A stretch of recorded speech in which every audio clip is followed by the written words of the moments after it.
Drew, let's start with Pac-12 Player of the Year. How do you see it? Well, there's still, some things could shake out differently this week. There's still a couple games left to be played. But at this point, I think Tony Wroten deserves the Player of the Year for Washington, averaging 17 points. Freshman. 17 points, 5 rebounds, 3.5 assists per game. He also leads the league in steals at just over 2 steals per game. And although he's been a 50 to 55% free throw shooter all season, he came up huge at Washington State. He was 9 for 12 from the free throw line to help Washington get that win. Should he win the award, he'll become just the 3rd Washington Husky to ever take home the Player of the Year, joining Christian Welp in 1986 and Brandon Roy in 2006. And he'll be just the 3rd freshman in history to ever win Pac-12 Player of the Year, joining Sharif Abdur-Rahim in 1996 and Kevin Love in 2008. As the radio analyst for the Stanford Cardinal, he played for Stanford as well. Drew Shiller joining us here on Chronicle Live. Who's the favorite in the Pac-12 Conference Tournament? Well, Washington's got to be the favorite. They're the regular season champion, the number 1 seed, and they've won the past 2 conference tournaments. But they're going to be tested in their first game. They're going to play the winner of Washington State versus Oregon State. If it's the Beavers, they're going to have to deal with the local product, Jared Cunningham out of San Leandro High School. He was 2nd in the league in scoring at 19 points per game. And if it's Washington State, they're going to have to deal with the leading scorer in the league, Brock Modem, who averaged just under 21 points per game. And Washington actually trailed Washington State in both of their games by double digits in the second half before storming back to win. But the reality is that it's a wide open field. It wouldn't shock me if any of the top 8 seeds win this tournament. Completely up for grabs. Well, I'll tell you this. At least the Pac-12 got it right with their MVP and Defensive Player of the Year, Cal's Jorge Gutierrez. This is a no-brainer, Drew. Explain why. Well, Gutierrez is a terrific college player, and if I were a coach, he'd be in my starting lineup every single night. However, if I was voting, I would have given it to the Washington freshman guard, Tony Wroten, for 3 reasons. 1, Washington won the conference. Cal came in 2nd.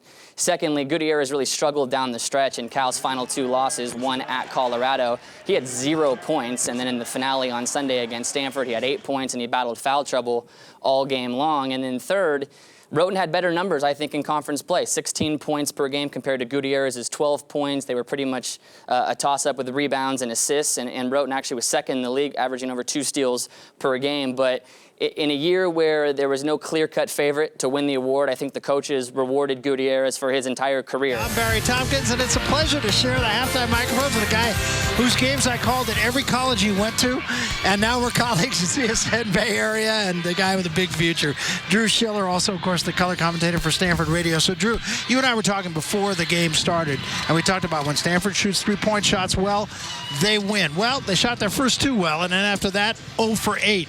So let's talk a little bit about our State Farm marquee matchup. We talked about Chase and Randall, and we talked about Chris Hines, and those 2 guys are doing their job. Well, Randall is one of the top 2 freshmen in the league, along with Washington's Tony Wroten, and you're seeing exactly why tonight. Last year's Mr. Co-basketball in the state of Illinois knocked down those 2 early threes, and as you can see, Utah with no sense of urgency, no hand in the face, and then he gets out in transition and comes to a nice jump stop, waited to see if the defender would jump, and he finished off the glass. The one thing you'd like to see Randall do is take care of the ball better, and then his counterpart, Chris Hines, he's been the steadying force from Utah since Josh Watkins was dismissed, and he sure likes playing Stanford. He had a career-high 21 points in the first meeting at Maples earlier this season, and then Hines with 11 points here in the first half, so he's off to a great start, but Randall needs to take care of the ball better. On the season, 66 turnovers to 56 assists, and tonight, no assists and 3 turnovers. You know, and suddenly, and you've been in a lot of these kinds of games, this becomes a gut check game for Stanford. It really does. Stanford had an excellent performance against Colorado last Thursday night, but you'll take a step back if you lose here tonight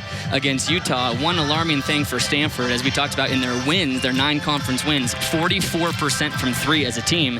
In their 7 conference losses, 25% from 3 as a team. And tonight, they're 2 for 10, 20%. They need to shoot the ball better in the second half. Drew Shiller joins us here on Chronicle Live. Let's start with Cal and what they have to hope for this weekend, because this game could actually mean something in the standings. Well, for Cal, it's simple. If Washington loses at either USC tonight or at UCLA on Saturday morning, and then if Cal beats Stanford on Sunday, Cal and Washington will share the regular season Pac-12 title, but Cal will get the number 1 seed in the Pac-12 tournament because they beat Washington in the team's only meeting earlier this season in Seattle. So Cal will be watching tonight and Saturday very intently, hoping Washington loses. All right, Drew, let's talk about the Mike Montgomery factor. A lot of people in the Bay Area still think of Mike Montgomery and Stanford. He brings Cal Cal into Maples Pavilion. What's the give me the temperature? What's it like when he walks in there? Well, it's going to be real hot. I mean, what Mike Montgomery did at Stanford was unbelievable. The Cardinal won the national championship in 1942 and did not get back to the NCAA tournament again until 1989. And that's when Mike Montgomery became the coach 3 years prior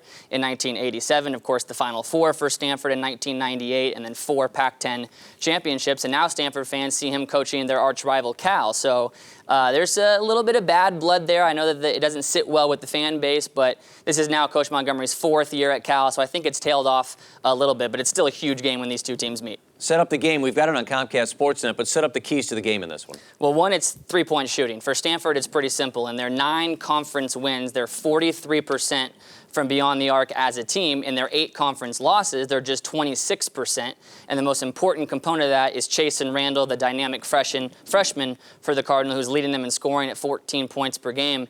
In his last 6 games, he's 21 for 33 from the three-point line, 64%. But it's going to be very difficult for him to get going, I think, as Jorge Gutierrez, who's Cal's best defender, and he's a Pac-12 Defensive Player of the Year candidate. He'll be guarding Chasen Randall, so they need Chasen to get off. And then secondly, rebounding for Stanford. When they out-rebound their opponent, they're 8-1 in conference play, but when they're out-rebounded, they're 0-5. When they share the rebounding, they're 1-2. And earlier this season against Cal, the Bears out-rebounded Stanford 41-31. And then the third key, we expect this to be a close game, free throw shooting. Cal has the clear edge there. They lead the conference in free throw shooting at 75%. Stanford just 63%. So free throws down the stretch are going to be very important.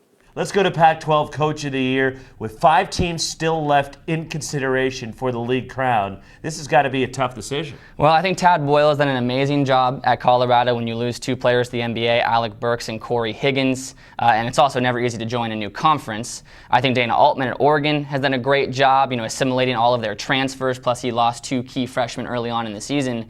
But I'm giving Lorenzo Romar the Pac-12 Coach of the Year for the following reasons. One, you lose 4 key players off of last year's team. Isaiah Thomas, 17 points, 6 assists per game. Matthew Bryant Amonine, 15 points and 8 rebounds per game.